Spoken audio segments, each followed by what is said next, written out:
Tech Talk with Matthew Dickerson. Matthew Dickerson. Tech Talk. Sit back and relax. It's time to talk technology. Hello, intrepid adventurers, and welcome to another awe-inspiring episode of Tech Talk with Matthew Dickerson. Today, we're into firing the imagination centres of your brains. Today, we're seeking a practical purpose for quantum computers. We're also looking at a big change in how PET recycling happens, which should improve the sustainability of that resource no end. And for everyone who's ever needed to be in two places at once, we might just have a solution for you.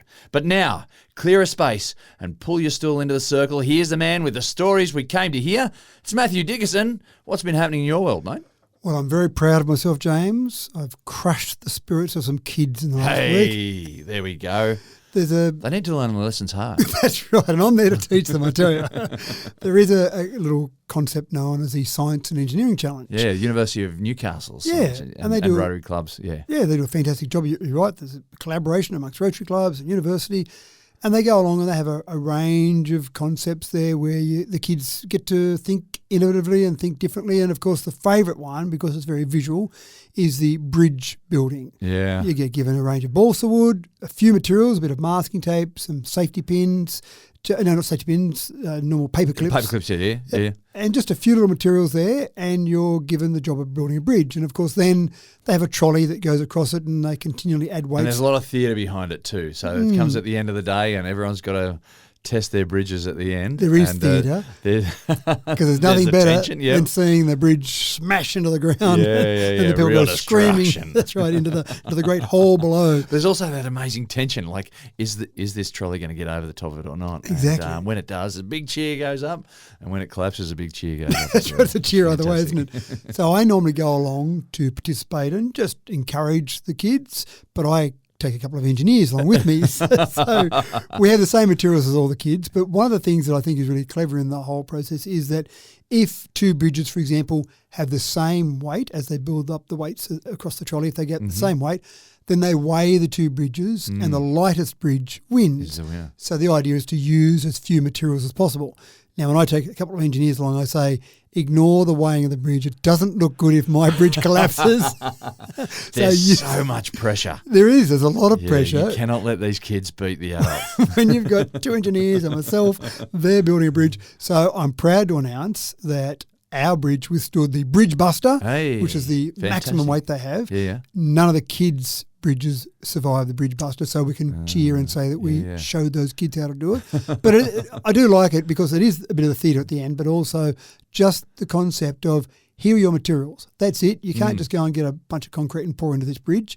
You've got limited materials and see how you can design the bridge the best. And there's some radical designs in there. The kids try a whole range of different things. Oh, I'm sure that the person who's running the engineering challenge is sort of watching it going, what about that's that? That's a good idea. We'll take that back. And it's interesting. There's so many different ideas, but it comes back to good old-fashioned triangles as well. You see the bridges that seem to go the best use old-fashioned concepts where you've got some simple structural components that seem to work the best. But it is a lot of fun, and it is actually quite good seeing the kids, as you say, seeing they get one trolley across. Oh, that's pretty happy with the top. They've got two weights on there, then they're getting excitement built up. You start to see these things bow and buckle under the lower weights. You think, I saw one, I haven't seen it before, where the bridge didn't collapse, but it bowed that much that the trolley didn't make it to the other side.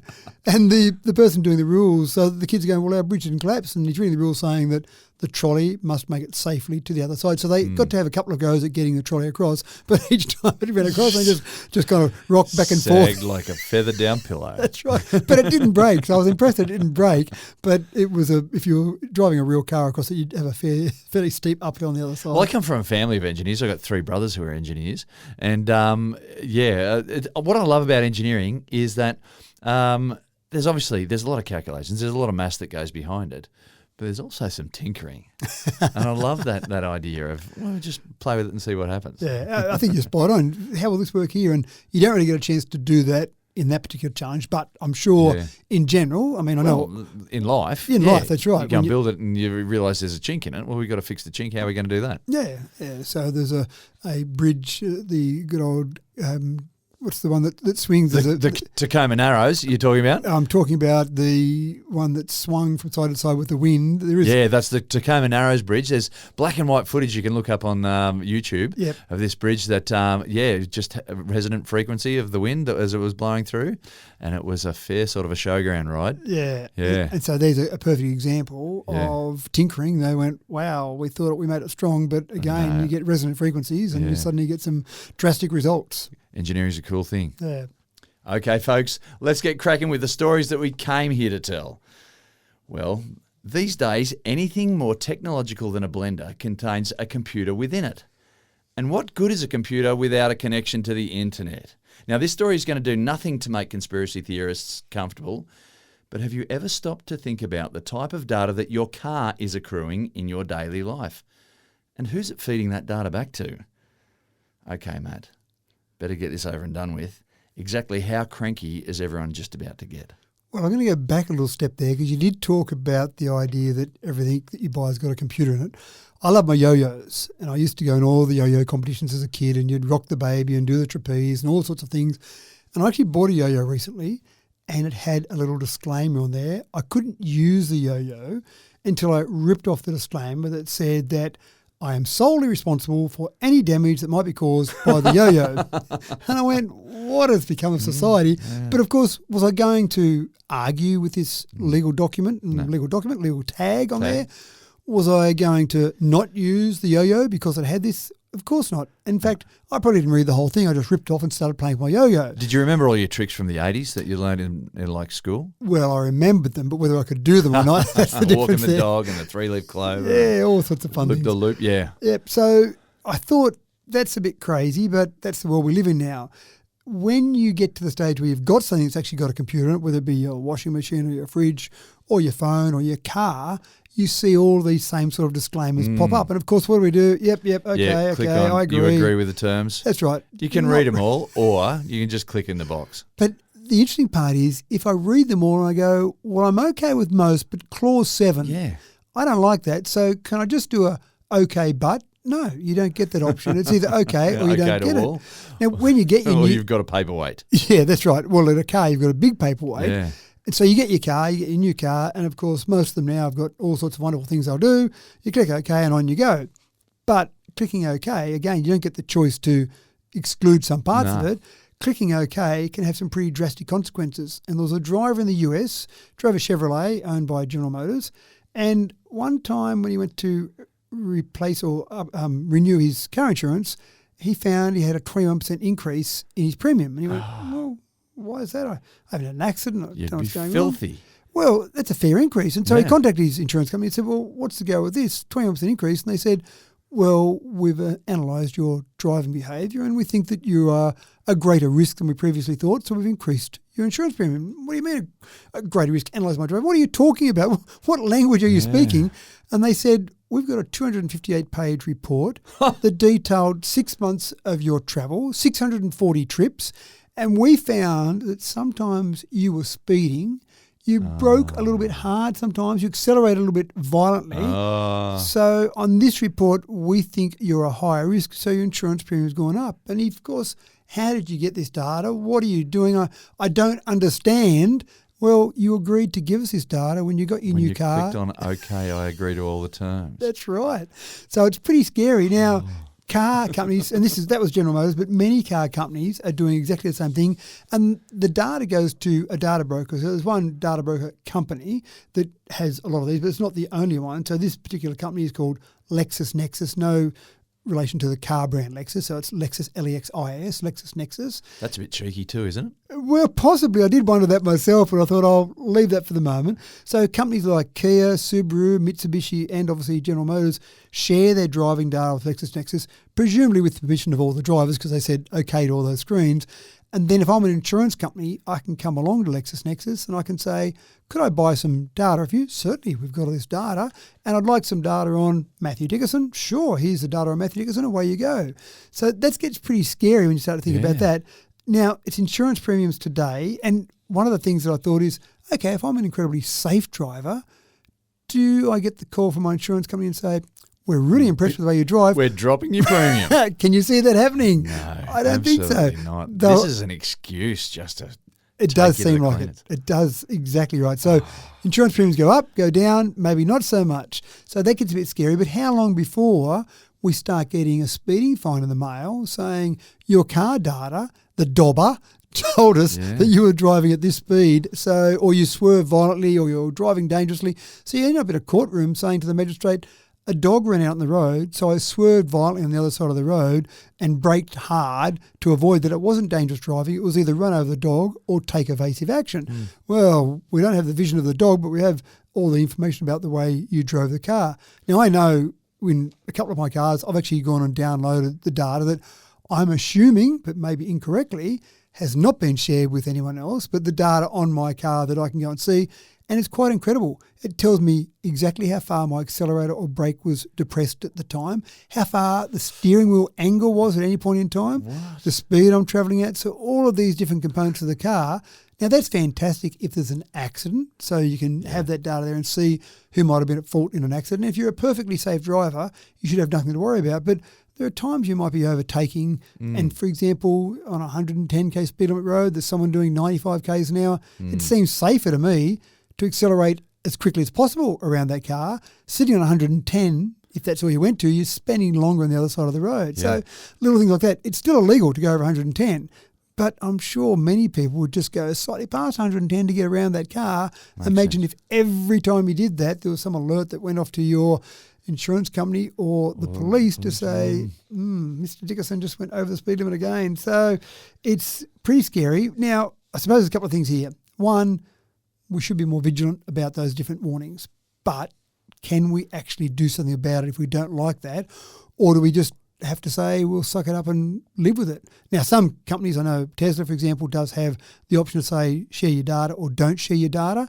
I hope that when you say don't share your data, it doesn't get shared. I've always shared my data in the past because I want the car companies to learn about the car's behaviour to improve it. But I really don't want it to be shared with the world out there. So you're right. The conspiracy theorists the now. insurance companies. There, that's right. The police and the insurance companies. Share it with my mother, that's fine. But police and insurance companies. So for those conspiracy theorists out there now, they can go berserk. Go nuts.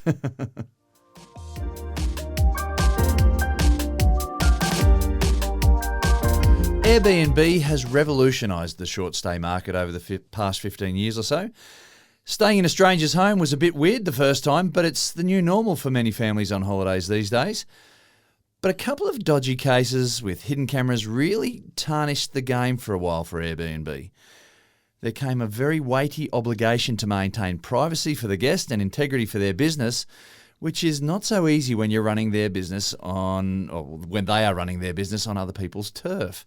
Matt, what's the background here and how can homeowners protect their stuff without camera surveillance? We just become so accustomed to it now, don't we? Yeah. On TV shows, on detective shows, I don't know how they ever solved a crime before cameras and DNA. How did they do detective shows in the years gone by? I'll tell you what, and the classic is a show came out of the UK called The Hunted. I don't know if you've ever seen it before. No. It's where it's like a game show and you've just got to try and escape these hunters who are using surveillance cameras and you've got like 28 days to survive without being caught. I think you just go and find an underground bunker and have enough food to get you by. Yeah, that's good until the paranoia sets in.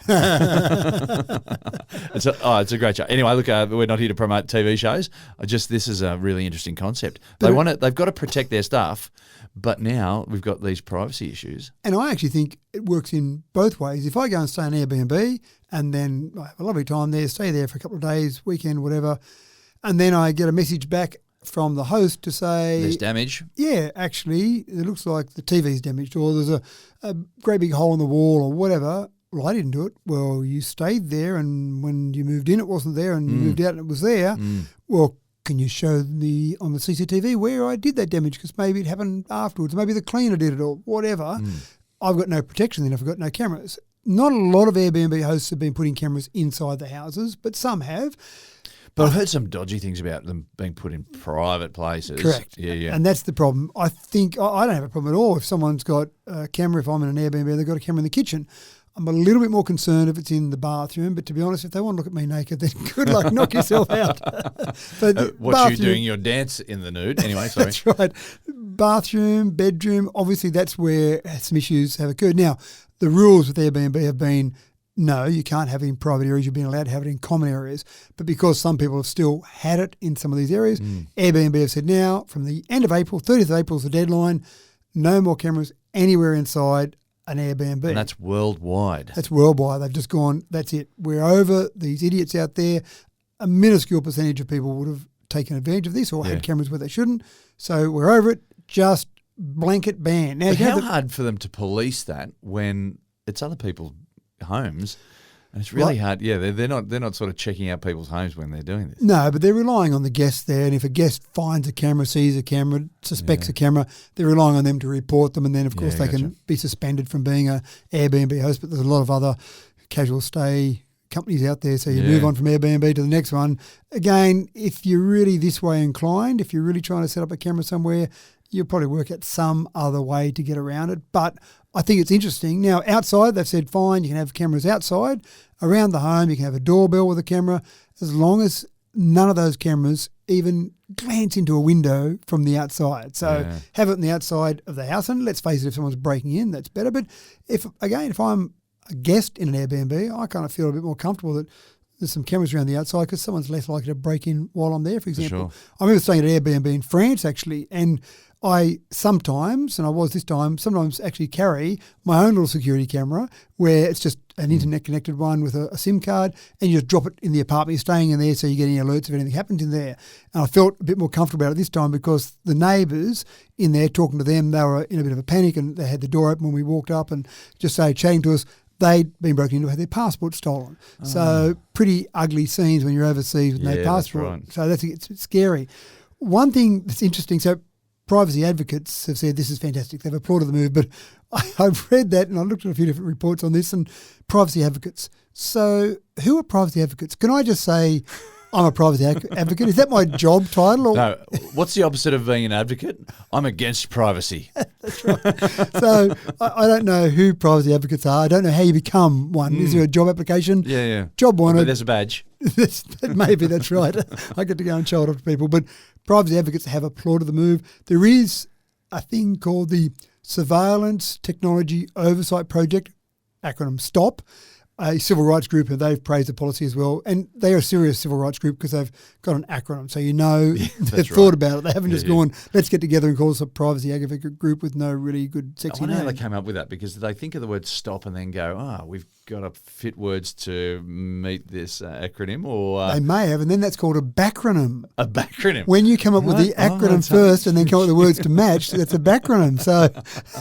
So probably because they like the idea of stopping the surveillance happening. So they maybe sends a message. Yeah, it does. It sends a message. So anyway, it's interesting, and I think this is one of those things we talk about often.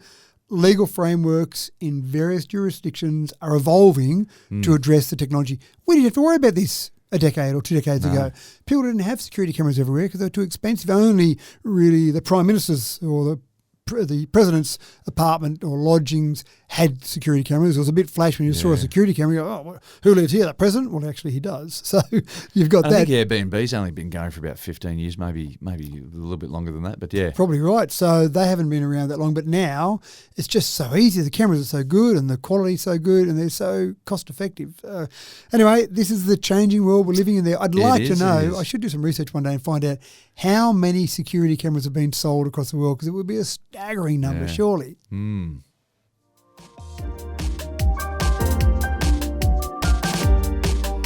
Employed for a particular look, the career of every model is a tenuous one. From your first assignment, your days are numbered though. When a job opportunity arises, you've got to be there for it because the cooling effect on a hot model happens very quickly. Now, sometimes that means you have to be in 2 places at once, which used to be impossible, but one model has found a high-tech solution for the problem. Matt? Well, I actually want to hear how you're going to pronounce this name because I'll spell it and I've got a particular way that I think to pronounce it. This model's name is Alex, Alex, Sandrah. Are there any like symbols like an @ symbol in there or a none of those, but I want to hear how you pronounce it because I've got it. Oh, it needs to be done breathily. That's what I'm thinking. Alexsandrah. You're on the same Or thought. maybe with an echo. Alexsandrah. I wasn't thinking of the Echo, but I did think, especially with the X and S in the middle and the H at the end, I thought it was Just conjuring Zoolander memes and stuff. They're going ballistic in my head right now. So I was thinking of that. I was thinking, Alexsandrah. Maybe it should be triple H to end it all. So anyway, you need something catchy. You need something to grab people's attention. Yep. She's got a name that everyone has to say, Alexsandrah, and then she's now Name got goes with the look. But that's right. Now she's also got a virtual AI generated version of herself. Now, I love the concept. She says, well, I'm a model, I'm physical, I go and wear certain products or show off certain products that people are trying to sell, and I'm using... She's more than just a name, she's a look. She's a look, that's right. So I'm using that to my advantage, and I've cultivated that look over the years.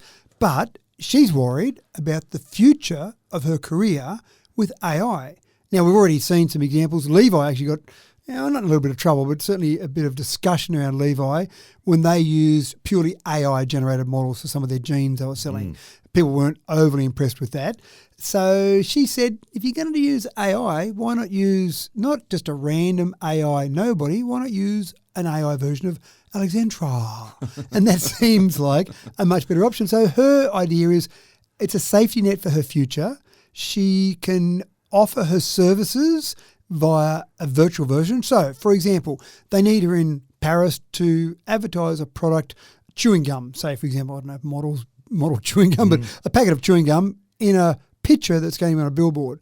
Well, don't fly all the way to Paris and stand there in the studio holding up your chewing gum and smile nicely for the 10 minutes that it probably takes longer than half an hour for the photo shoot.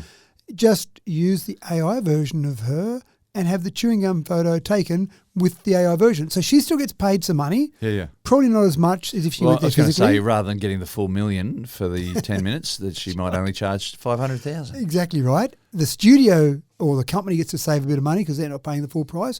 She gets to stay at home, but she could probably generate more money, even though she might charge less, because she can be, as you say, in Paris, in London, in New York, doing modelling gigs all at the same time. I don't think she's thinking about the catwalk yet, but holograms, maybe. Yeah, it's only a matter of time. Yeah. It's only a matter of time. But I think the first thing would be photographs. Second thing would be possibly doing some videos of someone, because they're pretty good now. Not perfect, but they're pretty good. And then it leaves her to just take the physical job. So she can take the catwalk job because meanwhile her AI virtual twin is out there doing it. There's a company who's creating this. The whole idea is it's a company called The Digitals, and of course it's spelt differently. It's got 2 I's, so The Digitals. And they've created Alexsandrah's virtual twin. They've got another model called Shudu. Now Shudu is said to be the first digital supermodel. I don't know how you become a supermodel. Is it just how much you charge, or is there something particular? But ask Naomi Campbell. Yeah, that's right. So the first digital supermodel, so he created, Cameron Wilson from the Digitals, created Shudu, but this one is a bit different because this one's based on a real person. So it's probably a bit more challenging because you've got to make sure that the AI twin looks like the real person, whereas with Shudu it was just whatever, however it looks is the way it looks. It does create some interesting questions, a whole range of different ideas come to mind. Do you grow up to want to be a model? If you have the talent and the look to be a model, do you need to worry about it anymore? Could you be an average-looking model but make a super hot-looking AI version of yourself? So no longer is it for the people that are tall and good-looking. So now we've made modelling for everyone, maybe. So there's all sorts of things there. So let's hope for you yet. Thank you, James. You're so kind. You're talking about my height or my looks? No, just everything. The package. Everything. It's getting worse. Lucky this is an audio medium. Anyway, keep an eye out for Alexsandrah.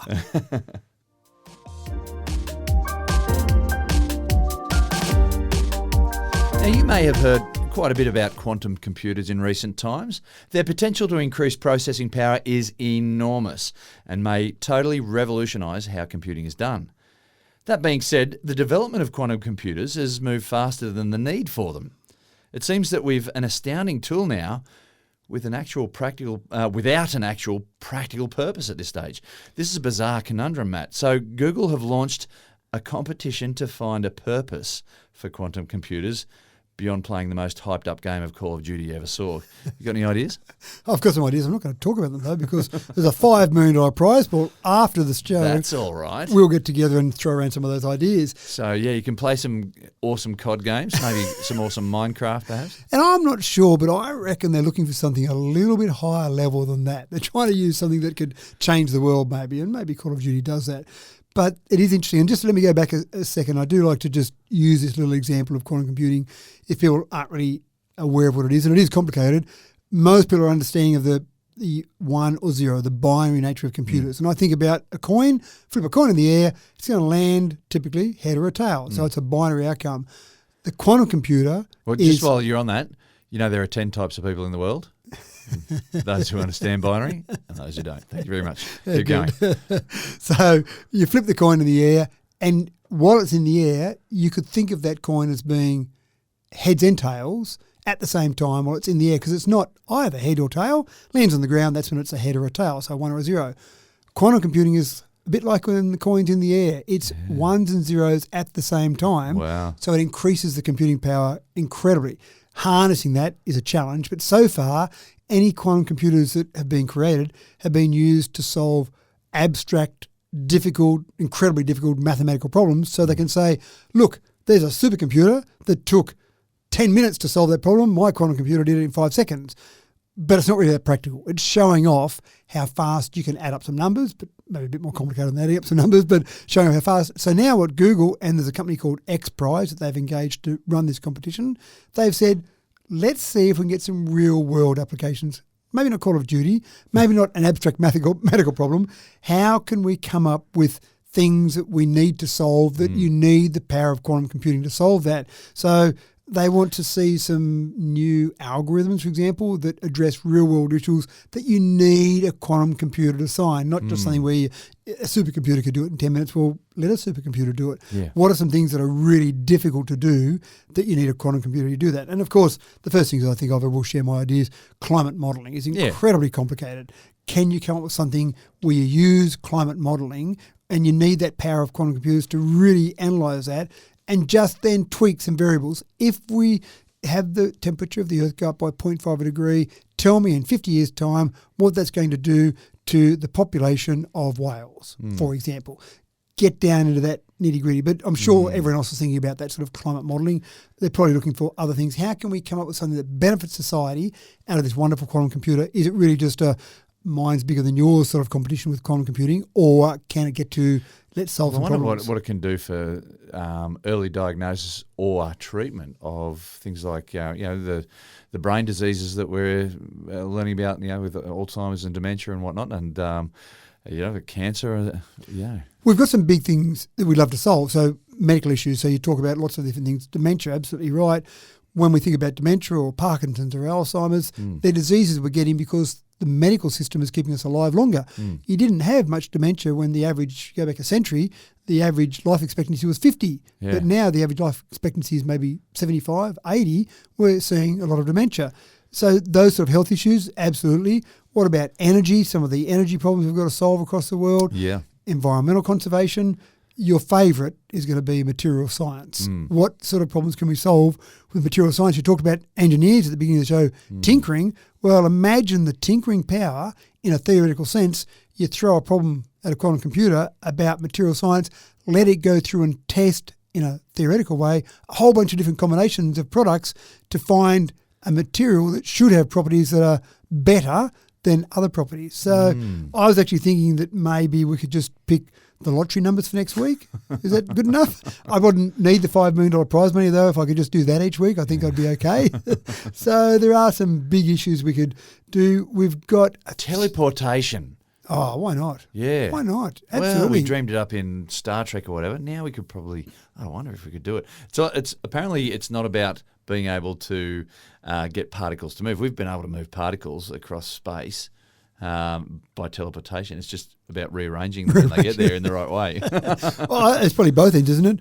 Decomposing them at one end and then rearranging them at the other end. They seem like the slight issues there. But the bandwidth you'd need as well, because there's a fair bit of data in a human. So there's a fair bit of bandwidth you need. Quantum We'll computers, just they're doing it. teleport that person, but it'll take 3 years to teleport them. And they might come out as a mush at the end. That's right. Or what was the show, The Fly, when there was a fly that flew into the actual pod. As Jeff it went? Goldblum. Yeah, that's right. Yeah. There we go. So now we've got a bit of time though, so we don't have to do it today after the show. We've got 3 years. 3 year time frame. And will they $5 million for any good idea? No. For the best idea? No, not even that. There's a $5 million prize pool. So we might have one great idea, but there might be another five. We're going to get $1 million. Come on, Google, you got more money than that, surely. I thought the same thing. I thought $5 million, because I thought when I first read the story it was a $5 million prize, but no, prize pool. So I agree with you. They've got more money than that. They would get in advertising revenue that much in a few seconds. So surely you can step up the game a little bit. But have a look at that. If you've got some ideas, go and see what you can do. Better than what we generated just then? Well, that'd be difficult, wouldn't it? But maybe more refined ideas than we generated just then. They probably want more than just 10 words and scribble on the back of a napkin. Here you go, here's my idea. Where's my $5 million? Solve this. Yeah.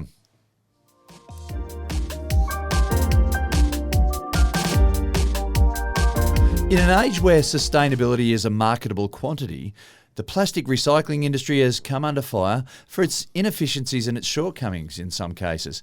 While people happily fill their yellow bins with a warm, fuzzy feeling, it may come as a surprise to you that reconditioning of some plastics is extremely limited. It's one reason why there's been quite a bit of grant cash being directed into research in this area. And there's been some good news arising from the landfill recently. Matt, what's the hubbub about PET recycling? Well, the first thing I want to say about PET is it's difficult to pronounce. Polyethylene, I got the hang of that one. Yes. But terephthalate? Terephthalate. Terephthalate. Yeah. So you just ignore the TH in the middle of the word there and take the PH in all F? It's a th. Oh, it's a phthalate. Yeah, right. Terephthalate. Terephthalate. Yeah. Give it to me a bit easier. No wonder they just call it PET. So it is, PET plastics have been around for a while. Most bottles you would get, most water bottles, etc., have got PET. And you're right, people feel good about themselves. They get their PET bottle and they drink their water bottle and they put it in their yellow bin. We have yellow bins here, whatever colour you have in your particular area. But in Australia, only about 14% of that actually gets recycled. And there's a whole range of reasons for that. One of the reasons is PET degradation, often due to contaminated plastics. So people feel good about themselves, they put it in there, but some people get it a bit wrong and the recycling goes in there and then it gets contaminated and they go, so we try and recycle it. It's not as good a quality, a couple of recycled versions and that's it. What this particular company called Paco Industries has come up with is a new solvent that they say means you can infinitely recycle. And infinite's a big number. It's not actually a number. Cool. It's a big concept. So they say that you can just keep doing it over and over and over without losing any quality. And the way they do that effectively is that the solvent removes contaminants from PET. So you're getting the straight PET, the polymer chain retains its integrity, so you can keep recycling it over and over and over, which sounds fantastic. So far, they've been able to produce about 1,000 tonnes of plastic via this method, but they want to get to the stage where they can build up the facility. It's at the University of New South Wales, their test facility. They want to build it up to handle 20 to 30,000 tonnes daily, which is fantastic. Now, that'd be about 5% of our total plastic production market. Now, that would be one plant, presumably if it works and everything works to plan, then you could build a number of these around Australia and suddenly that 14% could go to a much higher number, which would make it be practical as well as us feeling good about putting into the yellow bin. So I like the idea that we kind of come up with some ideas and they sound good, but we just keep refining them and getting them better and better until finally one day we'll nail it. And the recycling industry is getting a lot of money pumped into it. There's a lot of it. At this stage, PET is still made from crude oil, I think, largely. And so these crude oil companies have got everything to invest in this PET recycling, so people will buy more PET products. Well, they want the other way, don't they? They don't want the PET to be recyclable. Well, no. So if you've got faith in PET, then you'll still end up selling it. If people don't have faith in PET, then they stop buying any of it. I was being too cynical, wasn't I? Yeah. I do apologise to those crude oil companies out there. Who are actually warm-hearted and only interested in everyone's success. That's right. Now, you are right, the recycling industry, though, is big. $19 billion annually in Australia. It's worth 94,000 people employed in the industry. But the big challenge, I think, which is where your comment comes in there too, is that getting to the stage where recycled materials are cost competitive with the virgin versions of those plastic. Yeah. That was virgin versions of those plastics. I got it. Good. And that's, I suppose, as we get to the stage where it's harder to get crude oil, it's harder to find some of that crude oil, it's harder to actually get it. Maybe you've got to go further into different parts of the ocean to get some of that crude oil or wherever you're mining that might be. That's probably going to get more expensive over time. Solutions like this might actually make it cheaper to recycle, which obviously is what we're all after. So good move, and I just think it's worthwhile following along to see where they go with this particular concept. Yeah.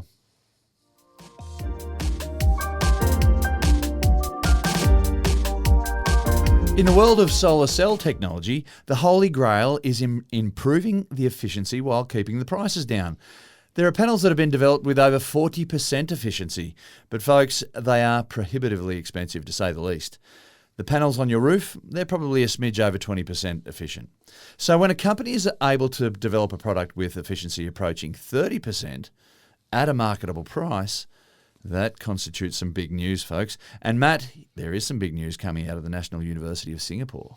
And I love how companies claim a world record. So they're claiming they've got a world record. Whether it is or not, but that's all right. Well, I don't know that Guinness has put the stamp on it, but 27.1% they're saying they've got a perovskite silicon tandem solar cell. Very Now, cool. you're right. Most solar panels on rooftops would be 20%, maybe 22%. That'd be about it. Yeah. Some probably some older ones. Low 20s, yeah. Yeah, some might even be down to the 15s, depending how long ago you got your solar panels. They certainly are getting better all the time. But if you can start increasing that, and let's say solar panels today were 20%, and let's say tomorrow we turn them into 27%, that's a 35% increase in our solar production.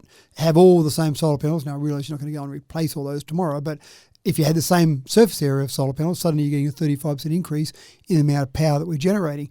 And we do see that. I've seen solar farms. There's a large solar farm a couple of 100 kilometres away from us that was built about 2012.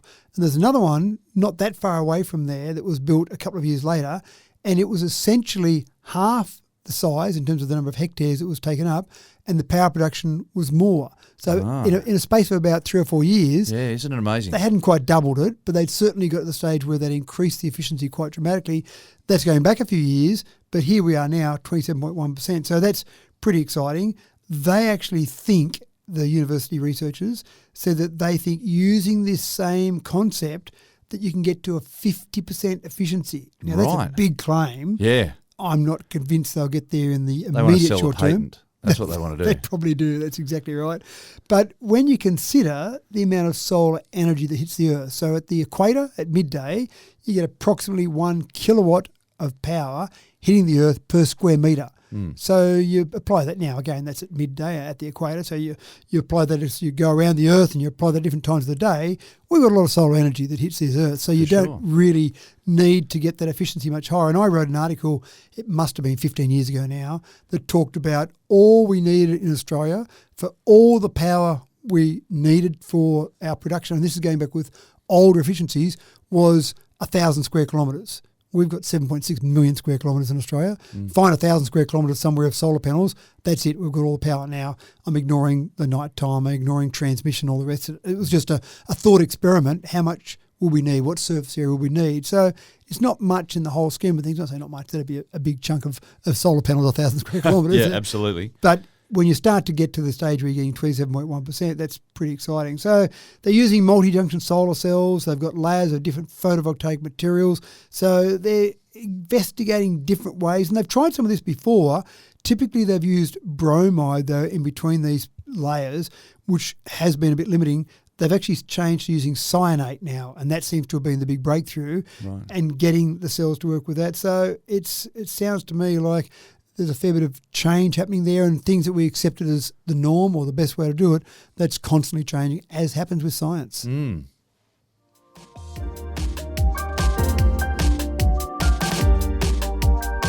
Good vision is easy to take for granted. Of the 5 senses, most humans use their vision as much as they do taste, touch, smell and hearing combined. But giving vision to the visually impaired remains elusive.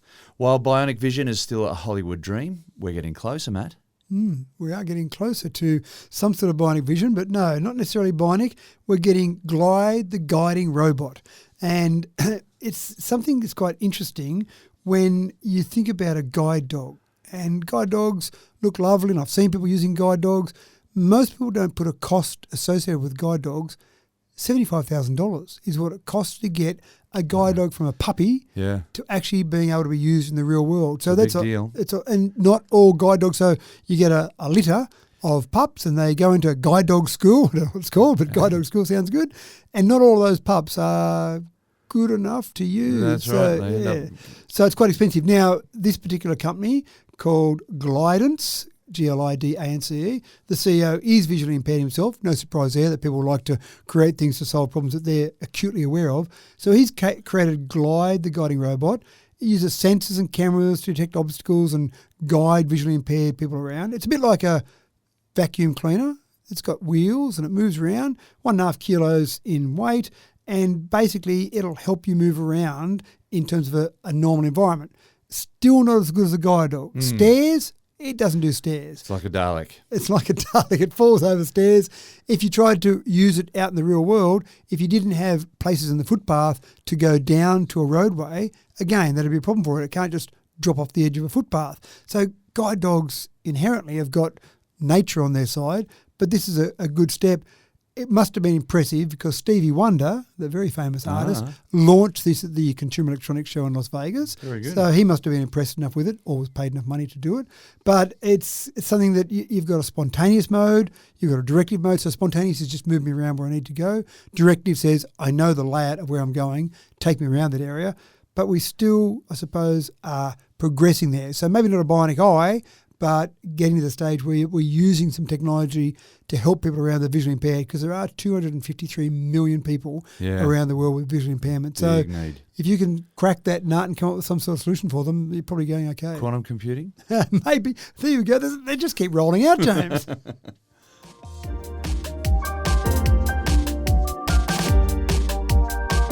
It was only ever going to be a matter of time, folks. How is your backyard bunker coming along? The US military have been using drones for remote warfare for quite some time, but they tend to be controlled from a station safely in on-home territory, and therefore the operator is not privy to all the conditions of the battle zone, which is a bit of a disadvantage. Now, the Pentagon, always seeking the upper hand, is looking to employ AI now in piloting drones in the battlefield. Matt, this was covered in the Terminator movies, wasn't it? Yeah, Doesn't anyone in the Pentagon watch movies anymore? Well, they probably do. That's where they got their ideas from this. And they've got a thing called the Collaborative Combat Aircraft Project, the CCA project. They didn't think about it enough. CCA, it's not an acronym, it's initialism. I want an acronym, okay? So can you go back and do that again? They've engaged 5 companies to develop AI-powered drones. Now, some people will think about AI-powered drones and what they think of is a remote controlled drone, exactly as you mentioned there. But no, these aren't remote controlled. There's not someone sitting somewhere in a nice safe spot going along flying these planes. They are AI-powered drones. That gets a bit scary. Forget about the conspiracy theory of reporting your information to an insurance company. The conspiracy theory now of planes flying around with no human in control of that plane. Terminator. That's it, you're talking about it. Now, these are designed to accompany human-piloted jets. So I'm on a mission, I've got my jet, I'm a pilot, I'm going along, and around me for my support, maybe my communications, maybe some forward surveillance, are some AI drones around me, jet-powered AI drones around me, weapon-enabled AI-powered drones Not a around problem. me. Can I just say at this stage, I welcome our AI overlords, and I want you to know that you have an ally in me and my family. And my close friends. So it does get scary when you start thinking about it. They're not that serious about it because they're only spending $6 billion on this particular project. So they just raided the cookie jar. That's right. They just said, look around, there's some few coins at the bottom there. So you've got 5 companies working on this, and they've got a whole range of different solutions. So you've got one, for example, that's already got one of their solutions that can fly 3,700 kilometres on a mission. It'll fly just below the speed of sound. Wow. You've got some different ones there. Now, this is the thing that scared me even more. Their ambition within the next 5 years, this is the Pentagon, the Air Force, is to produce 1,000 AI drones. Can you just imagine 1,000 of these and someone gets in and I says... can imagine it because I've seen the movie. That's right. And someone gets control of these 1,000 drones and says, let's go and have some fun here. The idea is, again, to either accompany some people flying jets or even some of the things like the B-21 bomber, F-35, that type of thing. But even when I say jet-powered drones, even that somehow scares me just a lot. Yeah, it does. Yeah. we do talk about wartime being something that I suppose advances technology. Now, we're not in wartime necessarily at the moment, but military does advance technology in a whole range of different ways. And I know that some facial recognition technology back in 2021, the military did progress that in some different ways. They only spent $800,000 on developing that technology. Now we're talking $6 billion. What are we going to end up with? Quantum computing again? Maybe we suggest quantum computing for this solution.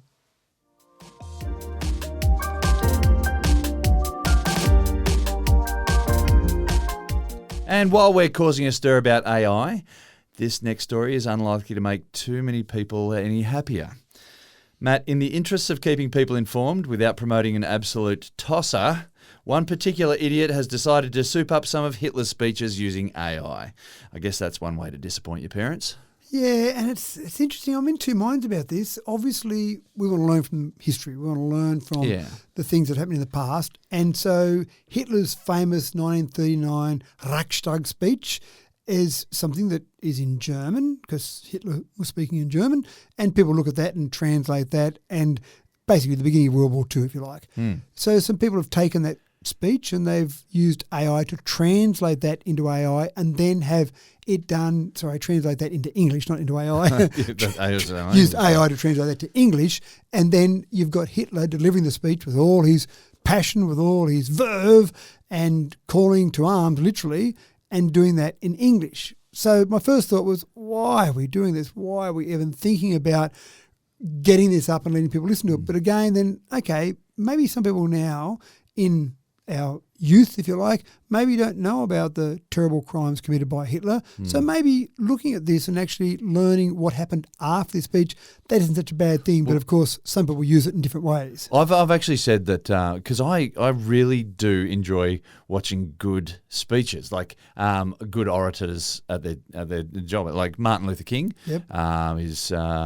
His famous speech about "I Have a Dream." That's an awesome speech. There's also some of John F. Kennedy stuff. Really good orators that could really whip their audience into a fervour, and Hitler does that, right? But so if you don't translate what he's saying, if you just listen to the music of his voice, he's actually a very powerful speaker. It's no wonder that he had the following that he got. However, it's when you start translating the message that people go, oh, yeah, I'm okay with that message too. And you think, oh, no, we've gone a step too far. Well, he must have been a powerful speaker because the crimes that were committed by people under Hitler's control, you just can't think that people would do that to other people. We're probably getting way off topic here from a technology perspective. That's for another time. But the interesting part is that 11 Labs, a company called 11 Labs, which I've played with. I've played with some voice cloning technology, some voice production technology just to see how good it is. But 11 Labs are responsible for this. Now, whether that's just an advertising process for them to show off how good they are, but 11 Labs was also the one, so I think they're a little bit naughty, because they were the ones who did the impersonation of Joe Biden's voice when he rang people and said, don't vote in the upcoming elections. So they were good enough, clever enough to take Joe Biden's voice and give him a different message. In this case, they're not giving Hitler a different message. They're just translating it into English as if Hitler was speaking English during the whole process. We've seen badly dubbed movies, but it's not that person's voice. So the difference here is that it's Hitler's voice. So the strength of that message that you talked about with the melody of his voice or the music of his voice. The cadence and everything, it still captures all that, but in English, which a dubbing will never do. Yeah. So quite incredible. Yeah, I question the guy's motives. Yeah, well, that's right. It's maybe not saying, let's learn from history, guys. Maybe there's some other motives for it. Yeah. But I suppose the thing that I thought about for this one, and I did think several times whether I should actually do this story or not, but I thought rather than ignore it and pretend it doesn't exist, 15 million people view this speech by the time we went to air. Exactly right. Well, sorry, by the time we did the recording. By the time it goes to air, it'll be much more than that. So people are out there doing it. And I suppose what I'd like to say to people is just be aware of some of the things that we see now, and maybe they're not always what they seem. Sit back and just think about it. We've got to think about the purpose, the reason for the delivery, The purpose and whether or not it's legitimate. In this case, it is, but as standards move on as well, you need to think about it in context. So it is quite scary, though, what can be produced with technology now. How long do we need you and I for, James? Well, that's all we have for you today, folks. Looking down the running sheet, all I can see are a couple of doodles drawn in crayon and a whole lot of white space. We could always run some quiet time for meditation for you, but that would be taking procrastination to another level, folks. So we'd better just move on. Thanks for another absolutely cracking tech talk, Matt. I'm actually thinking about going and creating an alter ego, Matthew with 3 W's. So it'll be Matthew. And maybe James with a few S's. So Matthew and James. James. Can you throw an H in there too? Oh, yeah. Maybe JH. Jams. Can I be Jams? That's right. That'd be perfect. If Alexsandrah can have a H on the end, why can't James have a H as a second letter? Well, I'm off to brainstorm some more suggestions for the quantum computers. So far, all I've got really is 3D Tetris, but I think that one's been done already. Probably is. But solving 3D Tetris really quickly might be good as well. Or maybe some really, really, really long PowerPoint slideshows. This is going to take a bit more work, though, I think. Thanks for tuning in once again, folks, to another episode of Tech Talk with Matthew Dickinson in full Technicolor. Tech Talk is produced in all 256 hues of colour for your listening pleasure, and we hope that you've enjoyed absolutely every one of them. I'm James Eddy, wishing you all the best for the next 7 days, and I hope to catch you once again in a week's time with another exceptional episode of Tech Talk. Bring a friend, why don't you? There's enough for everybody.